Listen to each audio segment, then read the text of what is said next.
Welcome to the third part on our discussion on critical thinking.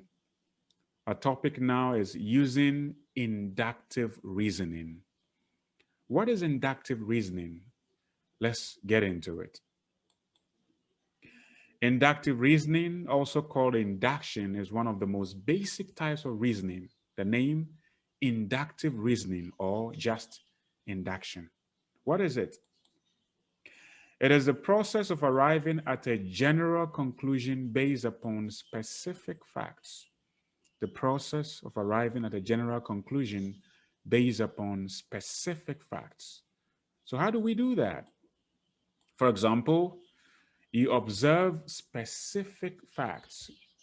You look around and you make sure that you pay particular attention to things by observation. Then you notice specific patterns or similarities, and then you draw a conclusion. So if you go to a place and, for example, every 3 seconds, a loaf of bread falls from the sky. Every 3 seconds, a loaf of bread falls. Every 3 seconds that happens, you can reasonably conclude that the next time you go there, every 3 seconds, loaves of bread will continue to fall. Then you draw a conclusion that if you're hungry for bread, go to where you've always seen the bread falling. Then you draw a conclusion. Now, the conclusion is drawn from inductive reasoning. It's called generalization. If you draw a conclusion in induction, that conclusion is called generalization. So you are generalizing something. Now, the group of specific facts on which the generalization is based is called a sample. And for example, if you cook soup and you want to taste the salt content in it, you don't drink the entire soup, do you? You just fetch a little bit of it in a spoon and then you taste it. You can tell that, oh, this is the salt level, the salt content of the soup. Just by fetching some of the soup, you can tell the salt content of the soup. What you fetch in the spoon is a sample. By the same fashion, the specific facts on which you draw your conclusion, called generalization, these specific facts are called a sample. So you could see that even induction goes into research. We use induction most of the times in our lives. Then, when we generalize, there's a possibility of overgeneralizing. So what if that happens? You have overgeneralization. Your conclusion is overgeneralized. Now, any type of reasoning is as good as the fact on which it is based. Any type of reasoning. As I said in my previous video regarding oranges, if you have 10 oranges and 9 are healthy, but 1 is rotten, and you make juice out of all these 10 oranges, including the rotten one, of course, the juice wouldn't be healthy to drink. So any type of reasoning is as good as the facts on which it is based. So your sample, they are being sound or otherwise, would account for the goodness or the badness of your conclusion. Overgeneralization results from samples that are too narrow and unrepresentative. So if the sample is too narrow and unrepresentative, your conclusion would be an overgeneralization. So make sure that you have a good sample which is representative of the population. That is the group of people from which, of people or things from which you draw the sample. The sample should represent the number, the size, everything about that group, or else you may end up overgeneralizing. Then how do you avoid overgeneralization in inductive reasoning? To avoid it, you keep samples as large and as representative as possible. If samples are large, you have no doubt that your conclusion would be reliable. In fact, sometimes it is possible to take the entire population, not just sample of it. If it is possible, So the conclusion that you draw from that population would be sound because every single individual or thing counts. But if that is not possible, your sample should be large enough and representative enough so that you avoid overgeneralization. Another thing you need to do to avoid overgeneralization is that you never make a statement about an entire group unless the statement is absolutely true in the case of each member of the group. So if what you say about a group of people or of things does not refer to every single member of that group of people or thing, then you're overgeneralizing. So we make sure that your statement is absolutely true in the case of every member of a group before you make that statement. If that is not the case, what do? You use qualifying words to limit the scope of your generalization. You qualify words. If it is not all, be specific that is not all. If it is not some, be specific that is not some. It is all.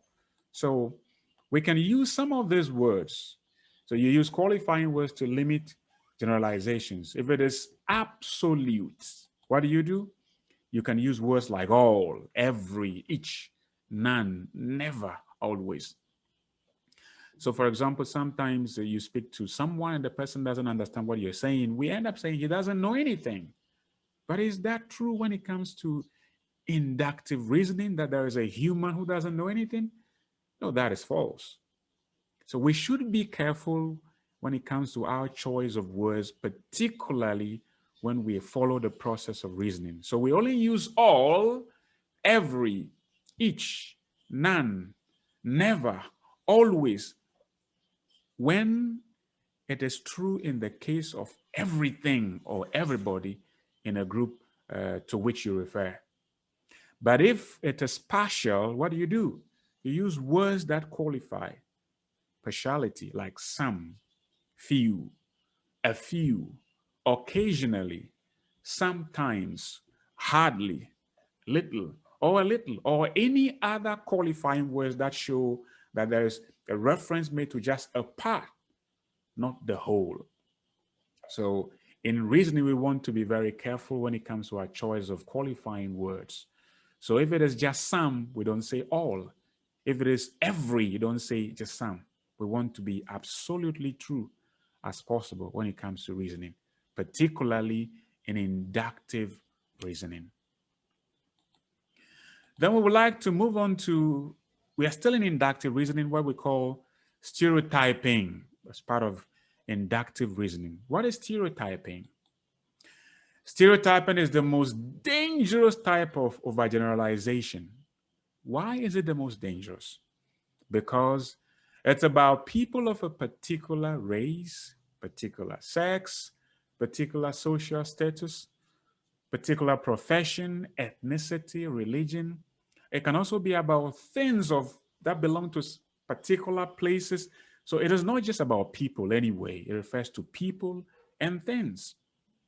So if we overgeneralize about people of a particular race, for example, we may end up falling victim to racism. That is why some white people believe that black people are inferior.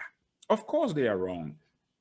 That is why some black people think that white people are inferior or even superior. That is also wrong. But that is why racism has been a problem for humanity for a long time. Science has proved, no doubt, that we do not have races, actually, that we have the human race that happens to have different varieties. Just like mangoes, some are sweet, some are not so sweet, some are sweet and sour, but they're all mangoes. The same applies to oranges and pawpaw or fruits. If we accept variety in things, why don't we accept variety in people too? So racism is one form of stereotyping. Then we also have sex. It's possible some women may believe that all men are bad, all men are liars, or they are cheats, but that's impossible. Yes, of course, some men may be bad. Some women may be good. Some women may also be bad. So thinking people, that is to say, Those who think critically do not box people in particular boxes of race or sex, sometimes also social status or even profession. And then the interesting thing about Africa, Ghana, West Africa, Nigeria, is about ethnicity, isn't it? So much so that every ethnic group in Ghana has their tags by other people. You might have known them. I just want to touch on a few quickly. These are realities. For some people, for example, once you're an Ashanti, you must be proud. But you come across Ashantis that don't show any such thing as pride. Thinking people see people as individuals. Some people think that once you come from the Volta region, you must be a very wicked person and you have juju, black magic to kill people with. But there are some Voltarians who die of black magic from other people from the country. Isn't that possible? Some people think that once you come from the northern part of the country, you must be violent. But all these things are crazy, and they critical thinkers look at people the way they are, even when it comes to religion.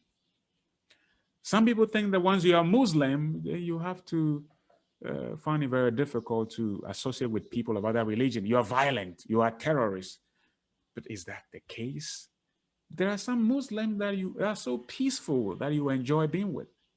Something that if you're also a Christian, you think you have it all. This is the only way to God. Whatever the case be, when it comes to stereotyping, critical thinkers are very careful the way they see people of different human races, different sexes, social status, profession, ethnicity, religion, or whatever the case is, so that whatever you have heard from your infancy as you're growing up, you want to think critically and look at people as they are. Because truthfully speaking, without a doubt, we are individuals first and foremost before we belong to an ethnic group or a country or a continent or whatever you can think of. So stereotyping is a dangerous thing. Critical thinkers do not stereotype. They analyze things critically and draw a good conclusion. We look at what sampling is. So if it happens that somebody comes from a different ethnic group and treats you badly, maybe 2 or 3 or even 1,000 people. But if you categorize everybody from that ethnic group, those born, those unborn, those dead, as this, what kind of conclusion, what kind of judgment is that? That somebody is judged before he or she is born. Somebody is even judged that he is judged even though he or she is dead. So we want to think critically and look at things more objectively. Then stereotypes ignore the existence of individual choice and variation. But the world is full of variation, good and bad. So if you come in contact with people who treat you badly, it is not the ethnicity, it's not a country, it is not a continent that has treated you badly. It is the ones in question. So stereotypes ignore these things, but those who want to be critical thinkers ignore such things and look at people as individual, both people and things from the individual point of view. Then stereotypes lead to misunderstandings and inaccuracies. Misunderstandings and inaccuracies. But once we eschew stereotyping people, we understand people. We get into their minds, we associate with them, and life becomes beautiful because variation is the beauty of life, isn't it? Sometimes you can think of the music orchestra, or you can think of a musical band where we have the lead guitarist, the bass guitarist, the drummer, the lead vocalist, the backing vocals. All of these come together to produce beautiful music. It's the same with people and things coming from different backgrounds or religions, ethnicities. So stereotype, those who do not stereotype people, look at the good in variation in people as well as things. And then they can avoid stereotyping. So we have come to see what induction is. It's a beautiful way of analyzing things. And once we follow proper inductive reasoning, we would eschew overgeneralization and get rid of stereotyping.